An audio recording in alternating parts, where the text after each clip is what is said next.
So I just love that story that just speaks so much into what should we be doing with our lives. We should be chasing that peace and that freedom. We should be figuring out our life's worth, our worth in general.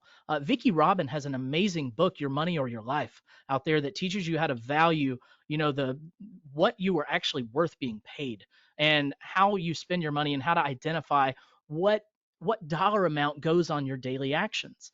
And he's so right. Dustin, you got it. You nailed it. If we got paid what we're truly worth, no one would have a business. No one.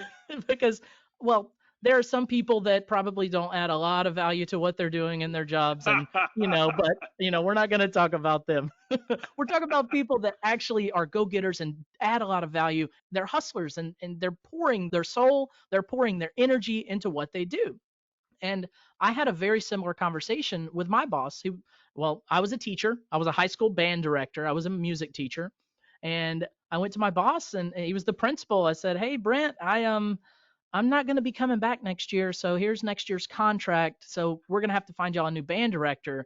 He said, "So what are you going to do?" I said, I'm gambling. I'm taking a chance on myself.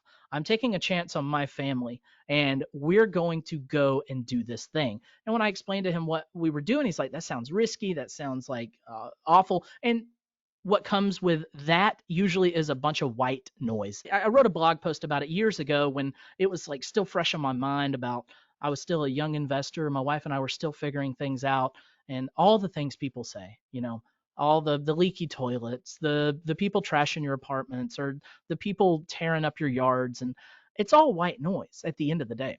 If you find a way to systematize it, if you find a way to do it right and you set it up strategically from the beginning, you can take that white noise, put an antenna on it, tune the TV a little bit and have a clear picture. There's no way you have to listen to all of that negativity and let it define where you're going, because we have full control over our destiny, over where we're going.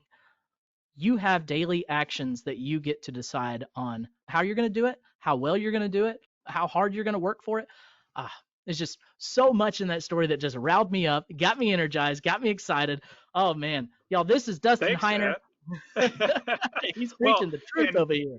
and everything you just said, absolutely true. And so I love to share people like you can be able to become successful and employed, but not everybody wants that necessarily. But what I love is giving people the freedom, because usually when you say successful and employed, quitting your job, that resonates with people. But not everybody wants to quit your, like maybe your wife for a little while she wanted to go back, but the great thing is you have the freedom to be able to choose whatever you want because you can. It's not like you're required because you have to get the money to be able to feed your family. On top of that, when somebody puts their limitations that they put on themselves on you, they're projecting their limitations to you. Like let's say your aunt says, "Oh, your cousin's second brother or whatever, they had toilet problems at 2 a.m." Like they start listing all these objections, but what they're doing is they're projecting their limitations on you. Now the sad thing is a lot of us listen to those limitations and we don't get around people like listening to the On Purpose Investor Podcast. If you're listening to this and you're really realizing that, man, there are other people that have figured this out that want to help, I mean, keep listening to this podcast over and just keep growing and learning.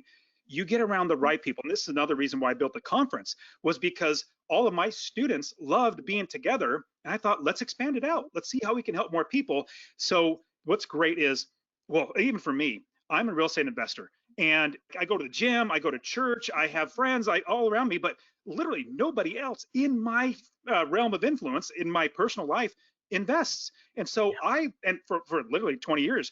And so with that, I had to then try to find the people that are investing that I can work with, because if I just listen to people around me, I'd be stuck and still working the same county job or, get laid off again.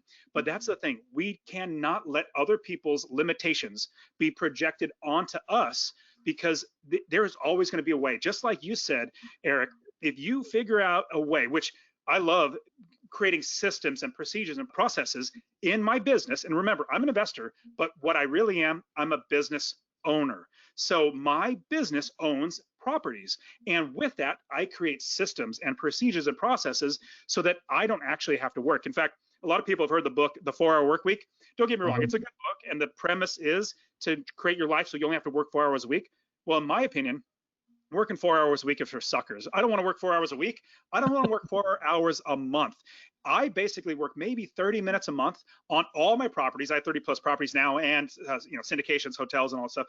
I just pull up the property management statements, make sure everything looks good, make sure the money's in my account, go back to play with my kids, because I built a business first. And then I already had that business, and then I bought properties, and then I have the systems and procedures and process and the right people in place to Mhm. run my business for me. Right.